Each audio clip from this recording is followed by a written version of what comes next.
Aujourd'hui, en Suisse, comme ailleurs dans le monde, on a des problèmes majeurs liés au changement climatique. On a des enjeux de nécessité de réduire massivement nos émissions de CO2, on a des problèmes de pollution de l'air dans la plupart des grandes agglomérations et on a des problèmes d'engorgement, d'occupation de l'espace massive en ville par des véhicules souvent disproportionnés par rapport à leur utilité réelle. Aujourd'hui, 4 ménages sur 5 possèdent une voiture ou même plus. À peu près un tiers possède 2 voitures ou plus. Évidemment, le covoiturage pourrait aider à diminuer le nombre de voitures par ménage, ce qui se fait effectivement dans les grandes villes. On a de plus en plus de ménages qui vivent sans voiture. Et là, évidemment, pour certaines occasions, le covoiturage est vraiment la solution. Moi, je fais du covoiturage parce que c'est pas cher. Puis comme j'ai pas de voiture, je prends souvent le train, c'est plus économique pour moi.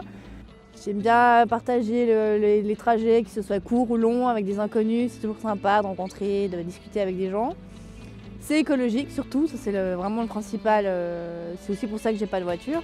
Alors à mon sens, le covoiturage peut, dans le cadre d'une transition vers une mobilité plus durable, peut être un outil, bien sûr, parce que c'est infiniment mieux d'être 2 ou 3 dans une voiture que d'être seul, parce qu'il faut savoir qu'aujourd'hui, c'est aux heures de pointe 1,2 personnes par voiture. Donc en fait, on transporte 80 kg de chair dans une carcasse d'acier d'une tonne et demie, parfois plus.